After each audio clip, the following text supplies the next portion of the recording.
Programme में आपको खुशामदीद कहते हैं। मैं असदुल्ला खान हूँ। ऑडियो लीक्स का सिलसिला जारी है। आज एक और ऑडियो मंजर-ए-आम पर आई है। ये ऑडियो ख्वाजा तारिक रहीम साहब और साकिब निसार साहब की है।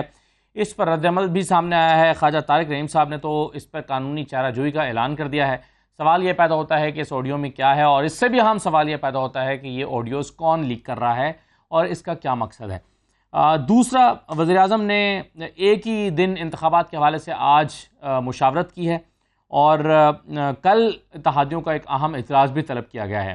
परसों आप जानते हैं कि सुप्रीम कोर्ट में पेश होना है। सुप्रीम कोर्ट ने परसों की डेडलाइन दे रखी है पैसे जमा कराने के हवाले से भी, और साथ ही साथ सुप्रीम कोर्ट ने तमाम सियासी जमातों को आपस में मुशावरत करने के लिए जो वक्त दिया था उसका जवाब भी परसों सुप्रीम कोर्ट में जमा होना है। तो टेक्निकली कल ही का दिन बचा है कि कल सियासी जमातें आपस में मुशावरत करें, इत्तेहादी जमातें आपस में मुशावरत करें और फिर दूसरी सियासी जमातें यानी पाकिस्तान तहरीक-ए-इंसाफ से मुशावरत करें।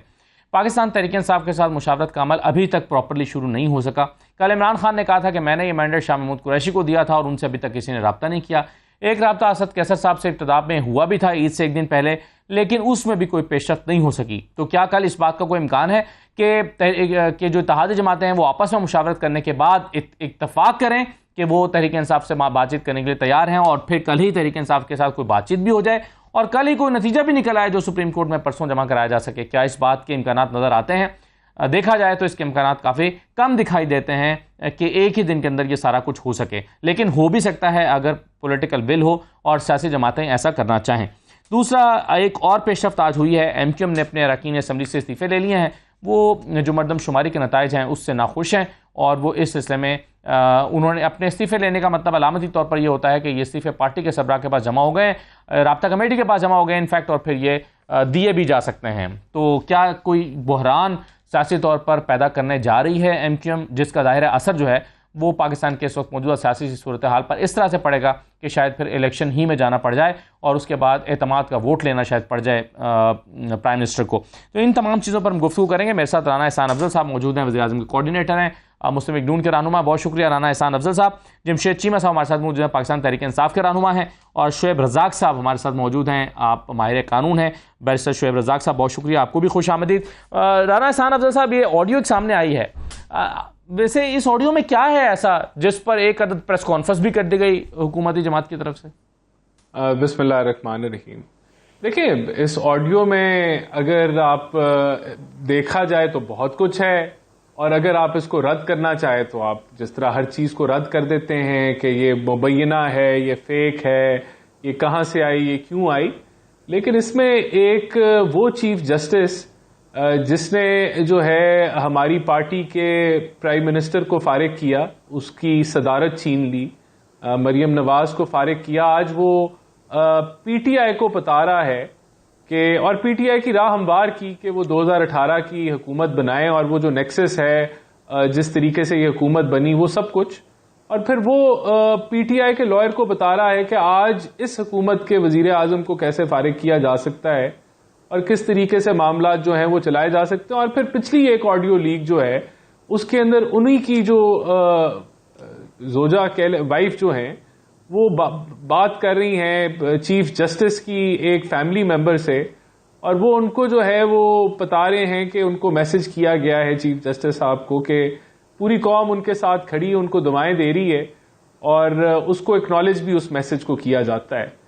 तो बज़ाहिर तो आप कह सकते हैं कि इसमें कुछ भी नहीं है, सब कुछ ठीक है। एक चीफ जस्टिस प्लानिंग कर रहा है PTI के लॉयर के साथ, और फैमिली मेंबर्स जो हैं चीफ जस्टिस के, जो कि कोड ऑफ कंडक्ट में फैमिली मेंबर्स का खुसूसी तौर पे जिक्र है कि उनको भी जो है वो रूल्स रेगुलेशंस जो हैं उन पे लागू होते हैं, किसी किस्म का प्रेशर उनकी तरफ से नहीं आना चाहिए। लेकिन आप बज़ाहिर कहें तो कोई ऐसी बात नहीं है, लेकिन जो इसमें जो अजीब सी बात है वो ये है कि जिस तरह की कॉन्वर्सेशंस हो रही हैं, जिस तरह की बातचीत हो रही है, उससे मिलते जुलते ही बेंच बनाए जाते हैं, उससे मिलते जुलते ही फैसले किए जाते हैं। तो फैसले भी अगर देखा जाए तो मिलते जुलते ही आ रहे हैं। सही है, चलिए सर, लेकिन ये जो ये साकिब निसार साहब की ऑडियो पर जो रद्दमल आया है, साकिब निसार साहब, एक तो मुबैना हम इसको इसलिए नहीं कह रहे क्योंकि अब इसको तो दोनों की तरफ से तस्लीम कर लिया गया है। साकिब निसार साहब कहते हैं कि मेरी एक लॉ फर्म है, अगर मुझे कोई मशवरा मुझसे मांगता है और उसको मैं मशवरा दे रहा हूं, और वो मशवरा दे रहे हैं बेसिकली जो माजी के केसेस हैं उसकी साइटेशन बता रहे हैं कि वो किसको रेफर कर सकते हैं, तो अगर वो बतौर माहिर कानून या फिर लॉ फॉर्म में एक एक्सपर्ट के तौर पर वो किसी को एडवाइस कर रहे हैं, तो इसमें आपको हैरत क्यों है? क्योंकि हम बहुत सारे वकला को देखते हैं, कभी एक पार्टी के वकील के तौर पर खड़े होते हैं, कभी दूसरी पार्टी के वकील के तौर पर खड़े होते हैं। वो अब चीफ जस्टिस नहीं रहे, तो क्या उनको ये हक नहीं है कि वो किसी एक पार्टी को के वकील को मशवरा दे रहे हों? और दूसरी तरफ ख्वाजा तारिक रहीम साहब, वो तो वजारत कानून को और वजारत दाखिला को नोटिस भेजने जा रहे हैं, कानूनी चाराजोई करने जा रहे हैं। सबसे बड़ा सवाल ये उठ रहा है कि ये रिकॉर्ड कौन कर रहा है? देखिए, इससे पहले वाली जो ऑडियो लीक है साकिब निसार साहब की, वो भी बड़े मजेदार है कि उसमें जिस तरीके के वो कह रहे हैं कि इनका बंदोबस्त करना पड़ेगा और सारे मामला करने पड़ेंगे। तो ये सारी चीजें, ये जो माजी में वाकयात हैं, उनका पर्दाफाश करती है कि किस तरीके से ये एक जद्दोजहद के जरिए, एक प्लानिंग के जरिए जो हमारी जमात और हमारी हुकूमत के साथ जो कुछ हुआ, और वही मामला तभी यही साकिब निसार थे ना जो कह रहे थे कि मेरा सर ये पर्दा तो फाश हो गया, लेकिन ये पर्दा फाश किसने किया है? जी राणा साहब, देखिए, ये तो अब ये पर्दा किसने फाश किया? ढूंढे, इसको पता करें और ये पर्दा किसने फाश किया है। लेकिन जो ये पता चलना चाहिए कि पर्दा ये हम ढूंढे या आप ढूंढे, किसी की जिम्मेदारी लगा देते हैं, कौन ढूंढे? नहीं, हम मिलके ढूंढ लेते हैं चलें, ये ठीक है, बिल्कुल सही है। जमशेद चीमा साहब, ये किसको ढूंढना चाहिए कि रिकॉर्डिंग्स कौन कर रहा है? और ये व्हाट्सएप रिकॉर्डिंग्स हो रही हैं, व्हाट्सएप रिकॉर्डिंग आम से यानी बात नहीं है रिकॉर्ड करना, तो इसके लिए ज़ाहिर है कोई टेक्नोलॉजी चाहिए होती होगी। तो ख्वाजा तारिक रहीम साहब जो हैं वो इस पर कानूनी चाराजोई करना चाहते हैं और वजारत दाखिला और वजारत कानून को एक नोटिस भेजने का उन्होंने ऐलान किया है कि मैं नोटिस भेजूंगा कि मेरी पर्सनल प्राइवेट कन्वर्सेशन कैसे रिकॉर्ड की गई। तो ये कौन रिकॉर्डिंग्स कर रहा है चीमा साहब आपके ख्याल में? देखिए, वही रिकॉर्डिंग कर रहे हैं जिनके पास इसकी सलाहियत है। ज़ाहिर है गवर्नमेंट है या गवर्नमेंट के सहूलतकार हैं या कुछ ऐसे अदारे जिनके पास ये सलाहियत होती है, उनका मुझे भी पता है, आपको भी पता है, किसी को अब हार्म नहीं रहा। और मेरे ख्याल में वो छुपाना भी नहीं चाह रहे, वो सलाहियत अपनी डेमोस्ट्रेट कर रहे हैं बार बार कि हम ये भी कर सकते हैं, ये भी कर सकते हैं, ये भी कर सकते हैं। तो यहाँ कहीं ऐसा नहीं है कि कोई किसी को फिक्र हो कि मैं छुपाऊं या मैं कोई सेंटिटी मेंटेन कर लूं या मैं कोई इज्जत थोड़ी बहुत अगर है तो बचा लूं उसको, इस तरह की कोई इशू नहीं है। बड़ा कंफर्टेबली ये कर रहे हैं। सो एक चीज़ तो ये है। दूसरी बात ये है कि देखें, फ्रैंकली इशू ये नहीं है कि कौन क्या कह रहा है, इशू है कि इस मुल्क के लोगों का बुनियादी हक है वोट। उस वोट को डिनाई किया जा रहा है और कर रहे हैं वो लोग जिनका काम ही जो पैदावार ही वोट की है, जो वोट की पैदावार हैं, जो वोट के बेनिफिशरी हैं, वोट की वजह से आज बैठे हैं। राणा एहसान भी यहाँ बैठे हैं तो वोट की वजह से बैठे हैं। तो जो लोग वोट की वजह से बैठे हैं वो वोट को डिनाई कर रहे हैं। सो बेसिक राइट है ह्यूमन बीइंग का, इस मुल्क के शहरियों का बेसिक राइट है। वो बात छोड़ के तो आप एक डिसेप्शन क्रिएट करें, आप कह लें कि कुत्ता कान ले गया, कुत्ता कान से सारा मुल्क दौड़ता फिरे कि किसने रिकॉर्डिंग की है, वो साकिब निसार ने क्या कहा है, फलां ने क्या कहा है। भाई, इस मुल्क में सारा कुछ बड़ा ओपन है। हमें नवाज शरीफ साहब क्या करते रहे हैं, कहाँ वो आप कह लें कि किस किस के साथ शामिल होकर भुट्टो की फांसी की बात करें, बेनज़ीर की बात करें, हुकूमतें गिराने की बात करें, यहाँ पे अदालत के थ्रू यूसुफ गिलानी का आप कह लें कि उनको नाहल कराने की बात करें, डिस्क्वालीफाई कराने की बात करें, जुनेजो की हुकूमत गिराने की बात करें, बाकी इस तरह सुप्रीम कोर्ट के हमले की बात करें।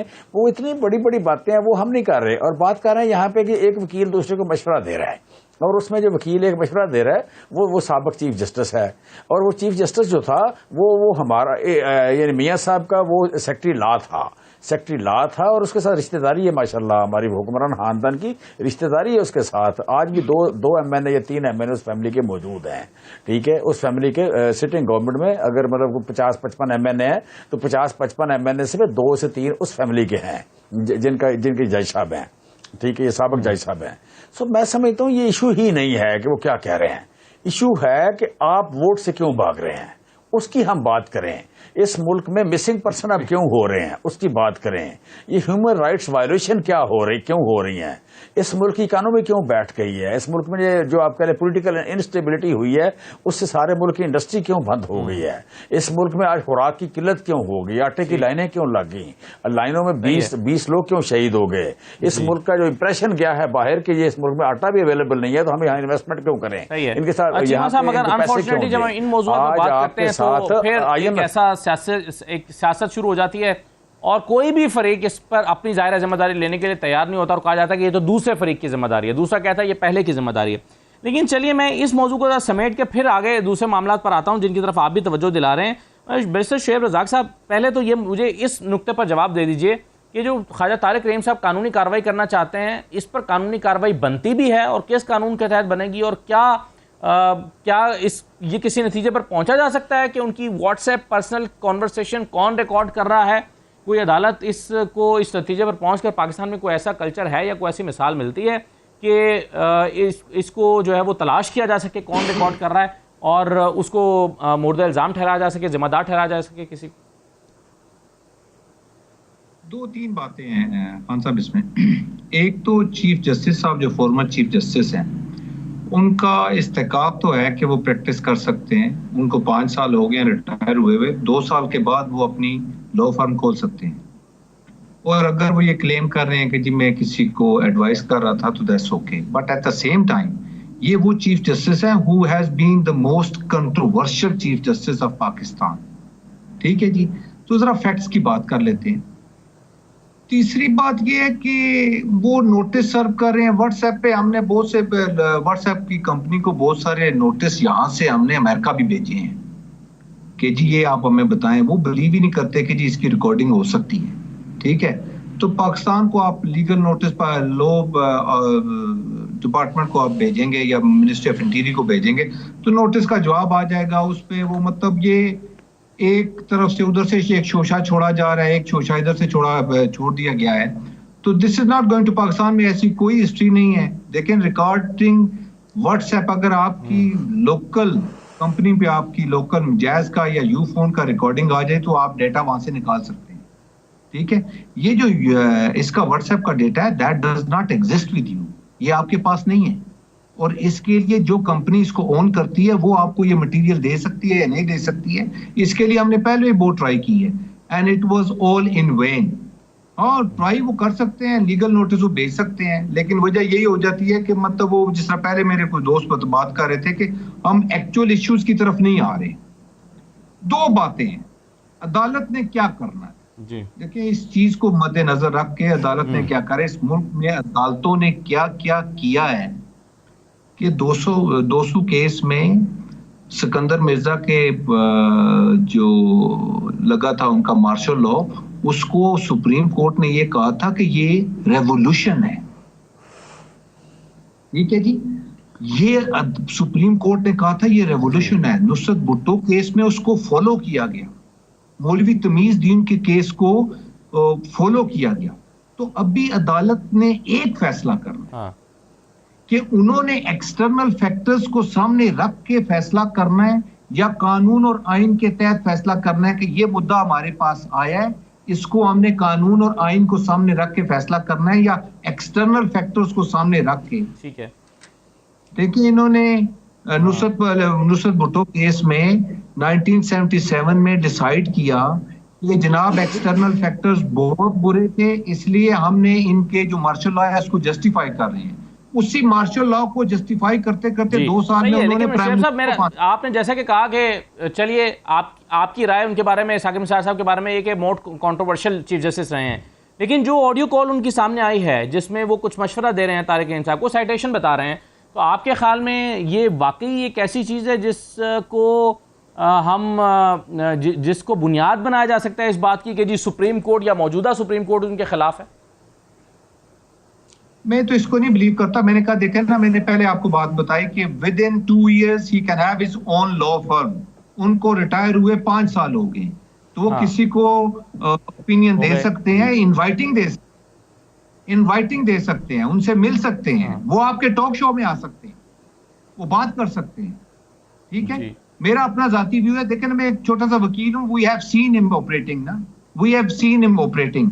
हमने कहीं से देखा तो सुना तो नहीं है ना, हमने उनको अदालत में देखा है, the way he has conducted himself ना। तो मेरा ओपिनियन चले वो साइड पे रख दें, वो मेरा जाती ओपिनियन है, पर जहां तक उनका ताल्लुक है वो एज ए क्लाइंट डील कर सकते हैं। बहुत सारे जजेस, बहुत सारे और सुप्रीम कोर्ट के चीफ जस्टिस वो आर्बिट्रेशन में बैठे हुए हैं, वो इस्लामाबाद में। एक और चीज बताइएगा शोएब साहब, ये इस पर तो चले आपका मौकिफ आ गया, लेकिन आज आजम नजीर तारड़ साहब ने एक प्रेस कॉन्फ्रेंस करते हुए, और फिर मलिक अहमद खान साहब थे, उन्होंने कहा कि जी अदालत का काम तशरीह करना है, आइन लिखना नहीं है, और इस पर भी वो सजेस्ट करते हैं कि कानून साजी होनी चाहिए कि जो गलत तशरीह हुई है। सुनिए मलिक अहमद खान साहब ने क्या कहा है। मैं नहीं मानता कि इनको नहीं पता कि इनका काम सिर्फ तशरीह करना है, इनका काम आइन लिखना नहीं है। अब अगर ये आइन लिखने पे चले गए 63A के मामले में, जो कि पंजाब असेंबली वाला मामला था कि वोट डाले तो जाएंगे, गिने नहीं जाएंगे, और उसको आइन लिखने की बात करना, तो ये पार्लिमान को मैंने अभी आज वज़ीर कानून से दरख्वास्त की है कि आप एक इजलास तलब करें और उसमें इनका जो हक है आइन के तशरीह करने का उसको तस्लीम करते हुए इनकी आइन में की तरमीम के ऊपर भी आप कानून साजी, और ये करनी बनती है। It is by all reasons of prudence ये करनी बनती है, इसमें कोई दो राय हो नहीं सकती। साहब जो मैं समझ पाया हूं, शायद वो कह रहे हैं कि सुप्रीम कोर्ट ने आइन में तरमीम कर दी 63A की तशरीह के साथ, तो उस तरमीम पर भी कोई कानून साजी होनी चाहिए और इनका यह हक है। ये कैसे होगा, क्या ये हो सकता है? पॉसिबल नहीं है। दो बातें हैं। बिल्कुल सही कहा इन्होंने कि supreme court can not invent, वो इंटरप्रिटेशन कर सकती है, कानून बना नहीं सकती। 63A में आई टोटली एग्री कि उन्होंने गलत किया सुप्रीम कोर्ट ने, ठीक है, लेकिन आप बेसिक लेजिस्लेशन के जरिए कानून में, आइन में अमेंडमेंट नहीं कर सकते, उसके लिए आपको 2/3 मेजोरिटी चाहिए। 63A की इंटरप्रिटेशन आप एग्री करें या ना एग्री करें, उसके अंदर इंटरप्रिटेशन के लिए, अमेंडमेंट के लिए आपको 2/3 मेजोरिटी चाहिए, और 2/3 मेजोरिटी अगर उसमें पास करेगी, चेंज करेगी। ये पहले भी गलती कर चुके हैं। सिंपल लेजिस्लेशन के जरिए आप आइन में तब्दीली नहीं ला सकते। ये पहले कौन सी गलती है जो अभी हाल ही में प्रैक्टिस एंड प्रोसीजर बिल बना, उसकी बात कर रहे हैं हम? उसकी भी बात कर रहा हूं। That is against the constitution. देखें 184(3) इज पार्ट ऑफ कॉन्स्टिट्यूशन, और वो कॉन्स्टिट्यूशन के अंदर 184 की आपने पावर्स को कदगन लगानी या उनको लिमिट करना है, तो that is the only mandate of 2/3 majority of the parliament. वो सिंपल लेजिस्लेशन के जरिए नहीं हो सकती। वो तो अभी चीफ साहब किसी और केस में बिजी हैं। अगर ये केस लगता है सुप्रीम कोर्ट में, तो जुडिशियल रिव्यू में ये केस उड़ जाएगा। आपने आइन के अंदर अगर तरमीम लगानी है तो उसके लिए आपको 2/3 मेजोरिटी चाहिए। ये बहुत ए लेवल के स्टूडेंट्स को पता है। ये वैसे ही इधर उधर से टाइम लगा के देखे, हमने बात ऑब्जेक्टिव करनी होती है खान साहब, हम किसी के सही है। इस पर तो सर ये जो प्रैक्टिस एंड प्रोसीजर बिल है, इसकी तो 8 रुकनी बेंच जो समाअत कर रहा है, 2 मई को तारीख भी तय है, 2 मई को इस पर दोबारा समाअत होनी है। लेकिन राना एहसान अफजल साहब, आपने बैरिस्टर शोएब रज़ाक साहब की बातें सुन ली। वो कहते हैं अगरचे मैं भी यही समझता हूँ कि 63A की जिस तरह से तशरीह हुई है वो नहीं होनी चाहिए थी, और री राइटिंग से ताबीर कर रहे हैं वो भी, जैसे बाकी लोग काफ़ी लोग करते हैं, लेकिन वो कहते हैं कि जी बेसिक लेजिस्लेशन के जरिए ये कानून साजी नहीं हो सकती। अगर आपने 184(3) को भी अमेंड करना है या उसमें पावर्स को कम करना है, तो भी आपको आइन तरमीम ही करनी पड़ेगी। तो इस तरह तो अगर आप आज एक और तजवीज़ सजेस्ट कर रहे हैं मलिक अहमद खान साहब के जी ये भी बना दें, तो आप इस तरह कानून साजी यहाँ करते चली जाइए नामुकम्मल पार्लियामेंट से, उसकी क्या हैसियत रहेगी? देखिए, हमने जो है एक्ट पास किया है, और एक्ट पास आप सिंपल मेजॉरिटी से कर सकते हैं, और ये डिबेटेबल है। ये इसके लिए हमें आइनी तरमीम की ज़रूरत नहीं है, ना हमने आइन में तरमीम की है। ये जो ये एक्ट पास हुआ है, ये यही काम है असेंबली का कि उसने लेजिस्लेशन करनी है, और उसने की है लेजिस्लेशन। लेकिन यहाँ जो सवाल जो उठता है, लेकिन राना साहब यही बात है ना कि क्या एक एक्ट जो है वो आइन में दिए गए, एक 184(3) में दिए गई पावर्स को कर्टेल कर सकता है एक एक्ट? देखें, आइन में कहीं ये नहीं लिखा हुआ, उस 184 के अंदर कहीं ये नहीं लिखा हुआ कि जो असेंबली है वो अपना एक्ट जो है वो नहीं पास कर सकता, जो जिसके अंदर आप कर्टेल नहीं कर रहे ये पावर जो हैं। आपने सुओ मोटो को सस्टेन किया है, सिर्फ उसके प्रोसीजर के अंदर आपने जो है एक जो है अमेंडमेंट की है कि वो एक 3 मेंबर का बेंच जो करेगा, तो इट इज नॉट, आपने उसकी अथॉरिटी को नहीं अंडरमाइन किया सुप्रीम कोर्ट को। सुप्रीम कोर्ट के प्रोसीजर्स रेगुलेशंस का मैंडेट सिर्फ सुप्रीम कोर्ट के पाकिस्तान है, सुप्रीम कोर्ट के पाकिस्तान है एज पर कॉन्स्टिट्यूशन। मेरे भाई में दिया गया। उसमें मैं अगर आप ये कह रहे हैं, आपसे बोलूंगा, आपकी इजाजत से बोलूंगा, 184(3) इज ए कॉन्स्टिट्यूशनल आर्टिकल। उसके अंदर की जो पावर्स हैं, जो सुप्रीम कोर्ट की पावर्स हैं, under 191 they lie with the supreme court of Pakistan. 184(3) को आप अमेंड करके बिल्कुल खत्म कर दें, इंडिया ने खत्म कर दिया है, लेकिन उसका रास्ता 2/3 मेजोरिटी है, उसका रास्ता सिंपल लेजिस्लेशन नहीं है मेरे भाई। देखिए यहाँ सुओ मोटो को खत्म तो किया ही नहीं गया। सुप्रीम कोर्ट की पावर्स जो है, सुप्रीम कोर्ट की पावर्स जो है वो छीनी ही नहीं गई। सुप्रीम कोर्ट की आज भी सुओ मोटो की पावर है, और इसके अंदर सुप्रीम कोर्ट के अपने जस्टिस कहते हैं कि आपकी ये जो सुओ मोटो की पावर है does not lie with the chief justice, it lies with the supreme court. तो उसी को ही आप जो है वाजे कर रहे हैं लेजिस्लेशन के से कि ये एक 3 मेंबर कमेटी करेगा। तो ये according to the justices of supreme court, सुओ मोटो की authority does not lie with the chief justice आईनी तौर पे, it is given to the supreme court of Pakistan. तो उसकी इम्प्लीमेंटेशन जो है वो ठीक तरीके से नहीं हो रही, और वो यहाँ, और ये जो एक्ट है ये उसको वाजे कर रहा है। तो मेरे ख्याल से, और देखें दूसरी बात ये है इसके अंदर एक और जो असद बात है कि जहां सुप्रीम कोर्ट के अंदर से आवाज निकल रही है कि आप रूल्स ऑफ प्रोसीजर के ऊपर बैठ जाएं, यानी कि जस्टिस काजी फायज ईसा के 3 मेंबर बेंच ने जो फैसला किया कि आप सुओ मोटो को होल्ड कर लें जब तक आप रिविजिट नहीं करते, तो जो चीफ जस्टिस हैं जिनकी अथॉरिटी के ऊपर, या जिनकी जो बेंच बनाने का जो तरीका तर्ज है, या जिस तरीके से वो सुओ मोटो को इस्तेमाल कर रहे हैं, उन्हीं के जो जस्टिस हैं सुप्रीम कोर्ट के, वो बात कह रहे हैं कि हम अंदर में आपस में इस मसले को हल कर लें। तो उसको आप जो है एक एडमिनिस्ट्रेटिव ऑर्डर से रद्द कर देते हैं, वहां से आप उस आवाज को नहीं मानते। और जब असेंबली जो है, चलिए मसला ये कि सर अब चलेंगे तो अब प्रैक्टिकल प्रोसीजर बिल तो ये तो सबजुडिस भी है, ये तो अदालत में अब जेर समात है मामला, तो अदालत इसका फैसला करेगी क्या होगा क्या नहीं होगा। लेकिन हम बुनियादी बहस तो इस बात पे कर रहे थे कि जो एक और कानून साजी के लिए तजवीज कर रहे हैं मलिक अहमद खान के, जो 60A की तशरीह हुई है उसके ऊपर भी आप कानून साजी करें, तो इस मामले को भी शायद पार्लियामेंट में टेकअप करना चाहिए, सुप्रीम कोर्ट में टेकअप करना चाहिए, आई डोंट नो।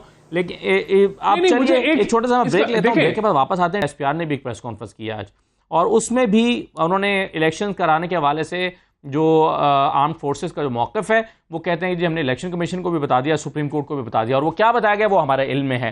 तो अब क्या होगा इस पर ज़रा मैं चीमा साहब का मौक़िफ़ लेता हूँ, एक ब्रेक के बाद वापस आते हैं।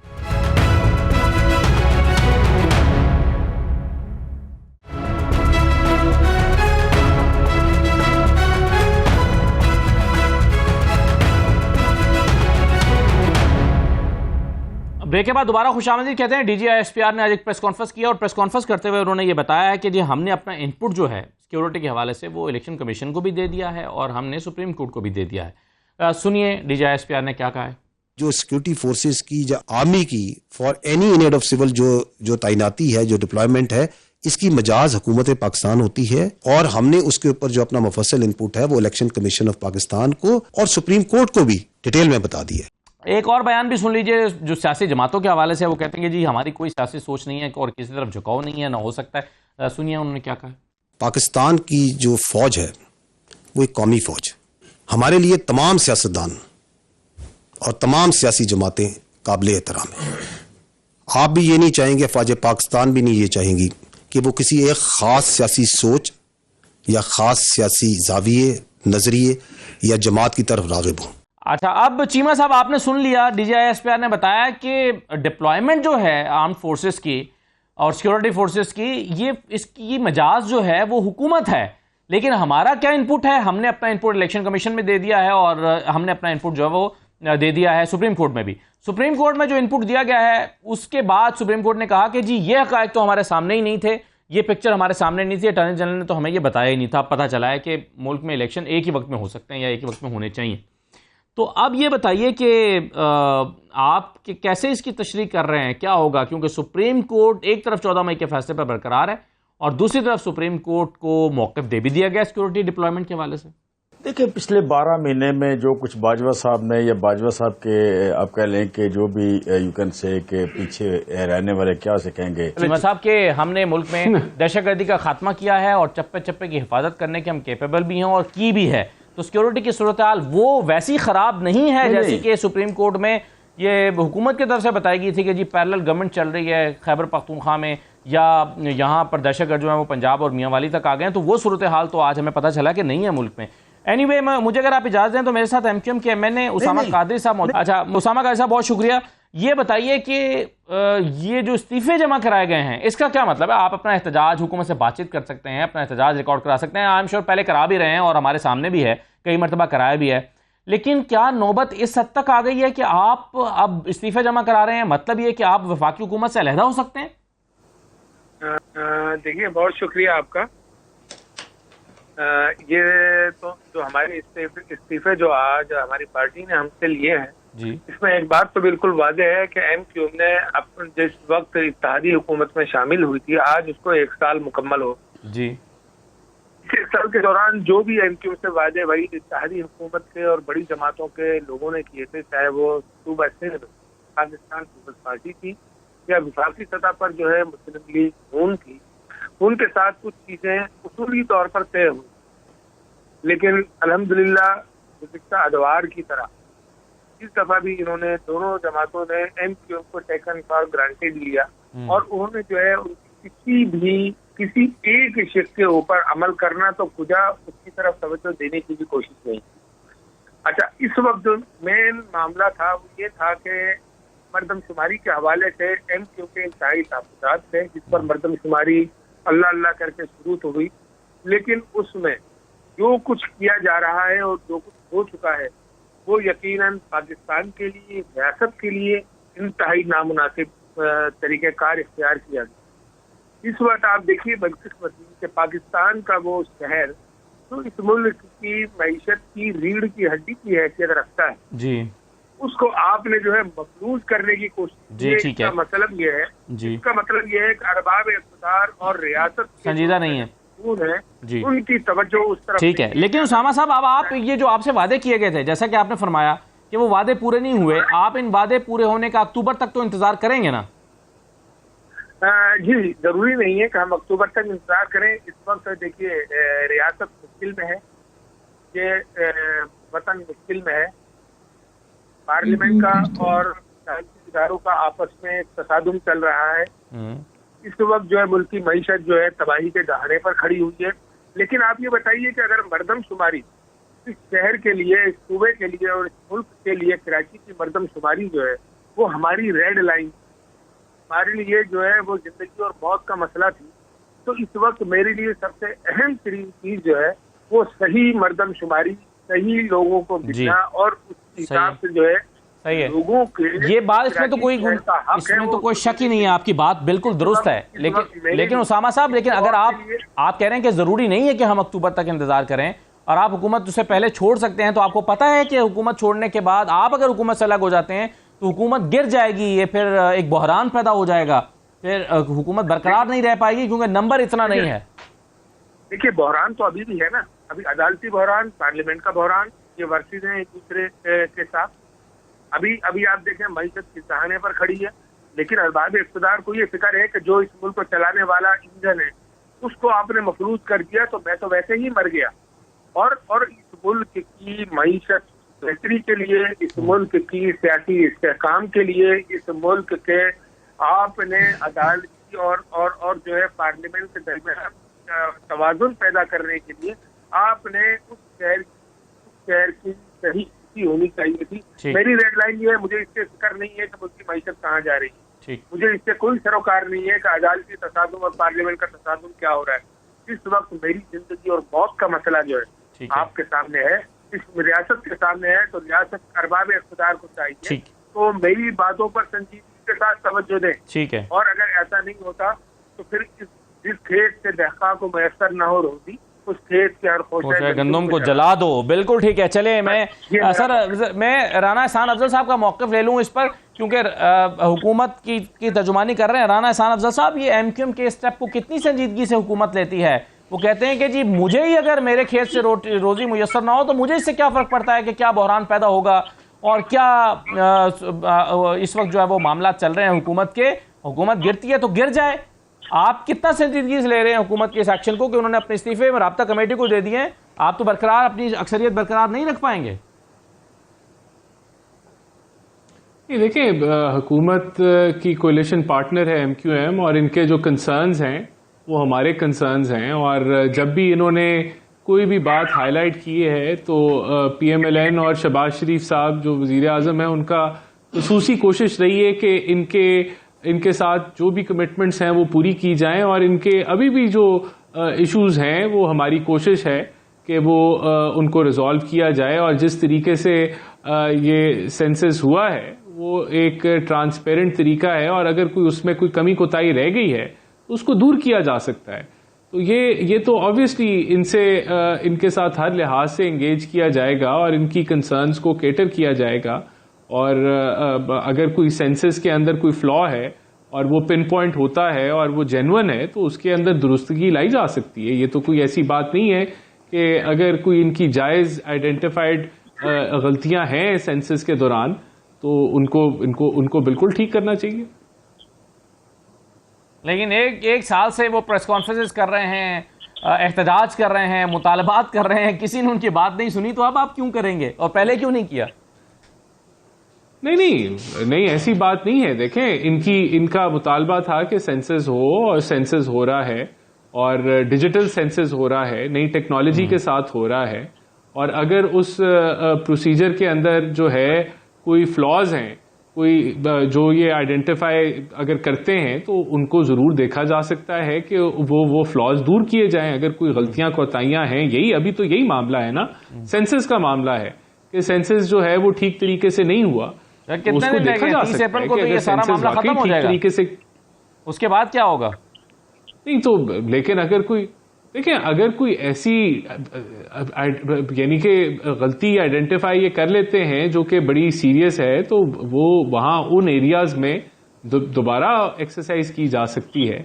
लेकिन ये तो अब इसको ऑब्वियसली गवर्नमेंट तो इसको सीरियसली लेगी क्योंकि हमारे पार्टनर्स हैं। और चलिए मैं एक से सवाल उसामा कादरी साहब से लेके फिर मैं आगे बढ़ता हूँ बैरिस्टर साहब की तरफ। उसामा कादरी साहब, अपने एक साल को कैसे एनालाइज करते हैं? आप पार्लियामेंट में आए, 3-3.5 साल एक और पार्टी के साथ है, फिर आप एक और पार्टी के साथ पार्लियामेंट में बैठ गए।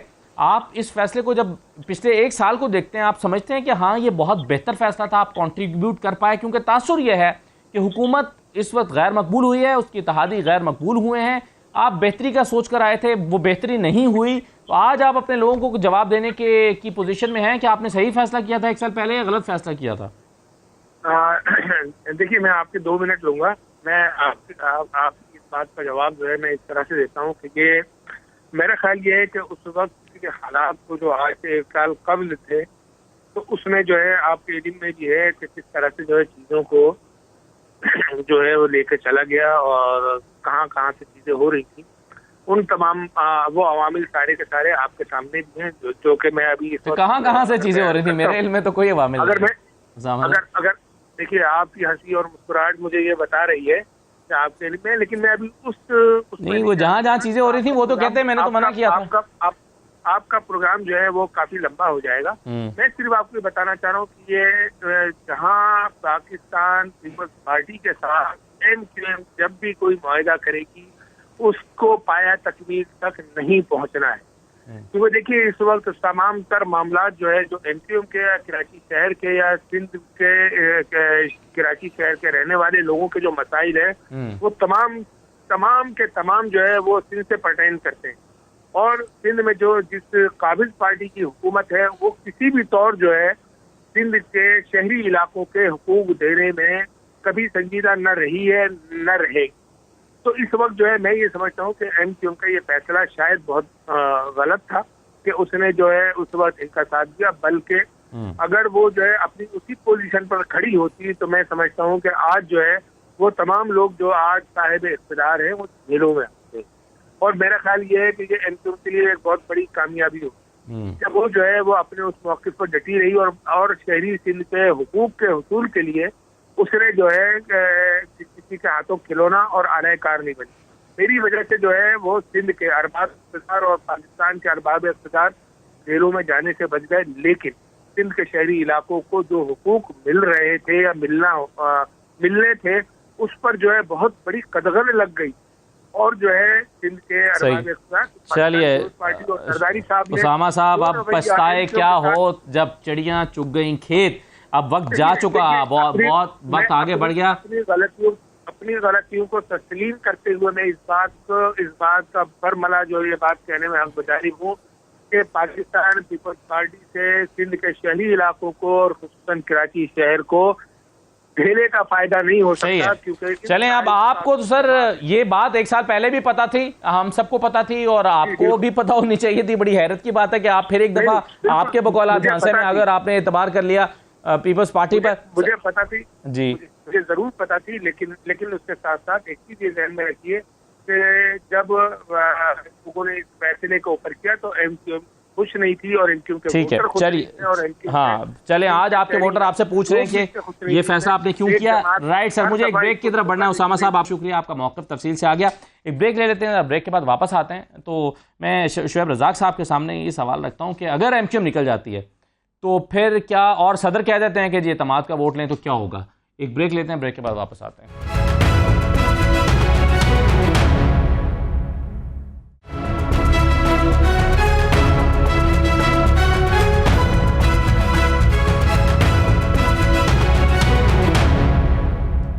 दोबारा आपको खुशामदीद कहते हैं। शुएब रज़ाक साहब, एमक्यूएम की बातें हमने सुनी है अभी और राना एहसान अफजल साहब ने भी सुनी है। वो कह रहे हैं कि बड़ी गलती थी, हम एक साल बाद पछता रहे हैं कि ये हमें सब वो फैसला नहीं करना चाहिए था।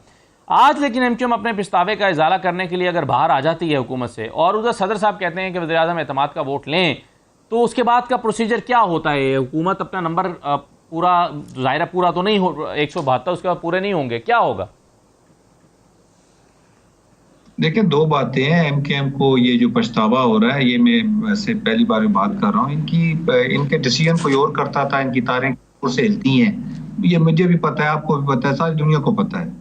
जहाँ तक ताल्लुक है जी, आपने लेना है वोट ऑफ कॉन्फिडेंस लेना है, तो ये जब रिजाइन करेंगे और फिर इनके एक्सेप्ट होंगे तो फिर उसके बाद वो सिचुएशन चलेगी।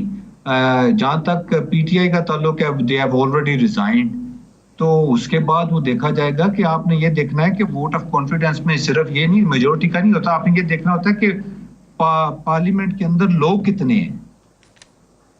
कितने लोग हैं, मौजूद हैं, जिन लोगों ने रिजाइन नहीं किया हुआ।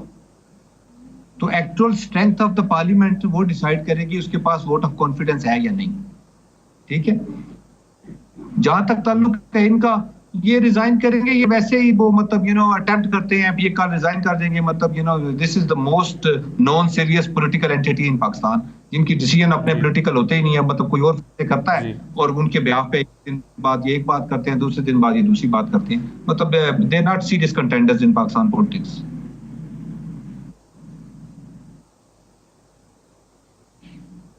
सही, बिल्कुल ठीक है। जमशेद चीमा साहब, सर मुझे ये बताइए कि अब कल का दिन आखिरी बचा है और परसों सुप्रीम कोर्ट में जाना है, तो कल जो है वो आपको इस बात की उम्मीद लगती है कि कोई मुज़ाकरात हुकूमत के साथ, कोई बैठक हो सकेगी, कोई राब्ता दोबारा से कोई उस्तवार हुआ है, कोई इस बात का इम्कान है कि कल शाम को आप बैठ जाएं और सुप्रीम कोर्ट में परसों से पहले कोई कंसेंसस डेवलप हो जाए इंतखाबात के लिए। देखिए, हुकूमत टोटल चली गई है डंडे पे, जबरदस्ती पे, दोष धांधली पे, टेक्निकल ग्राउंड्स पे, टैक्टिस पे फरार कर रही है हो रही है इलेक्शन से, और हुकूमत के सहूलतकारों का भी यही हाल है। सो मैं समझता हूं कि हमें, सच्ची बात है, हम जानते हैं काफी हद तक, इनको भी जानते हैं, सहूलतकारों को भी जानते हैं, हमें नहीं उम्मीद थी कि इस हद तक अपने आप को ये गंदा करेंगे, इस हद तक ये अपने आप को आप कह लें कि डिसरिस्पेक्ट करेंगे, जितना ये डिसग्रेसफुली किया इन्होंने। सो यू कैन से कि इसमें अच्छाई की बात तो यही है कि जिस तरह आप कह, जब आपकी परफॉर्मेंस बुरी हो, आपका एक्ट भी बुरा हो, आपकी गवर्नेंस भी बुरी हो, आप किसी आइन को, कानून को, ज़ाब्ते को ना माने, करप्शन आप कर रहे हो, तो फिर आपकी पार्टी खत्म हो जाती है। जिस तरह 2008 से लेकर 13 तक के दरमियान पीपल्स पार्टी खत्म हो गई पंजाब में, केपी में खत्म हो गई, ये नून लीग उस रास्ते पे चल पड़ी है। एक देखें, सहूलतकारों ने वोट नहीं लेना, इन्होंने वोट लेना है, ये आज नहीं लेंगे, कल लेंगे, महीने बाद लेंगे, 2 महीने बाद लेना पड़ जाएगा, और क्या करेंगे? अगर यहाँ पे वोट के बगैर हुकूमत होती तो वो कोई जत्था करेगा, वो कोई वर्दी वाला करेगा, ये तो नहीं कर सकते। ये कोई मौलवी नेक मोहम्मद कर ले, मौलवी कोई और कर ले आके, तो इनको चाहिए कि ये आप कह लें सियासी पार्टी सियासत के तौर पर काम करें। ये वोट की बात करें, मैंडेट की बात करें। ये वोट और मैंडेट के बगैर किसी के सहारे पे खड़े होने की कोशिश कर रहे हैं, किसी की गेम कर रहे हैं और छोटा मोटा लालच कर रहे हैं। ये एक फियर का शिकार है। लिहाजा ये आप कह लें कि एज पॉलिटिकल पार्टी मुस्लिम लीग की डेथ हो रही है, एज ए डेमोक्रेटिक पार्टी। ये एक बन गया जिस तरह का कह लें कि इस मुल्क में हैं कुछ लोग, जिस तरह भी बात शुएब रज़ाक साहब बात कर रहे थे कि एमक्यूएम का कभी भी अपना डिसीजन नहीं होता, इस तरह और कुछ पार्टियां जिनका कभी अपना डिसीजन नहीं होता, बाप पार्टी का कभी अपना डिसीजन नहीं होता, बुगटी साहब का कभी अपना डिसीजन नहीं होता।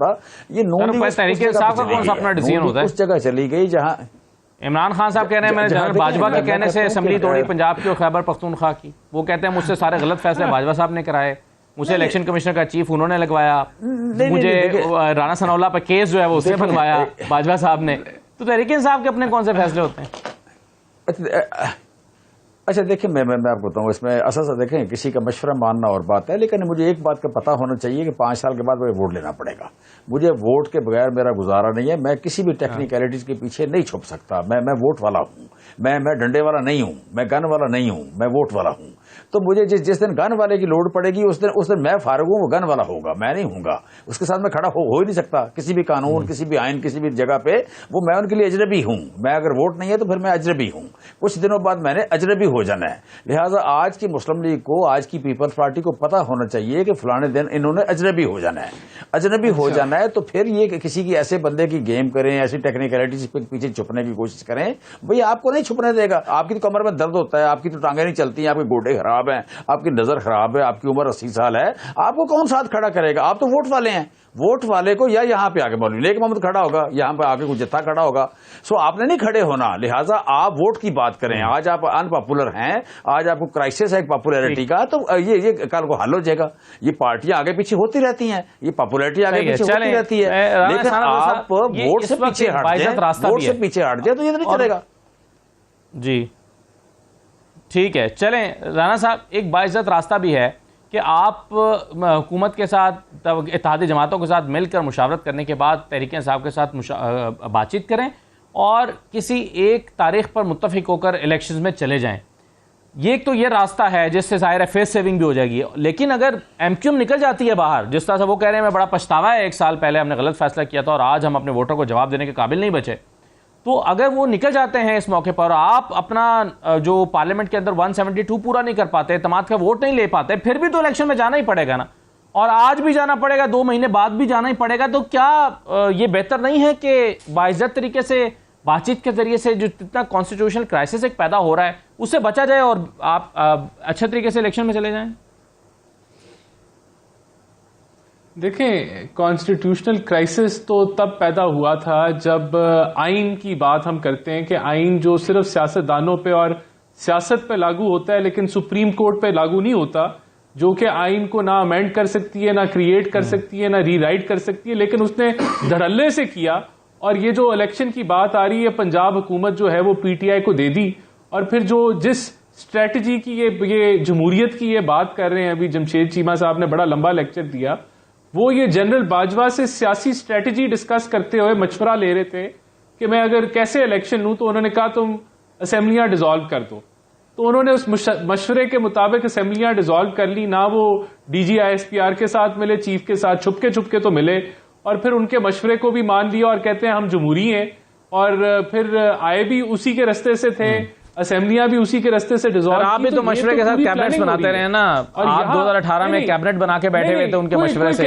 यहाँ पे तो सभी ऐसे ही चल रहा है ना, फिर आपको पता ही नहीं, अभी तो देखे ना, ये अभी तो मुझे ये जो इतना बड़ा इन्होंने लेक्चर दिया, ये अगस्त की सितंबर की बात है ना। इनसे पूछे कि छुप के मिलते रहे, उनसे सियासी मशवरे लेते रहे, उनकी डायरेक्शन के मुताबिक जो उन्होंने मशवरा दिया वो कबूल भी कर लिया।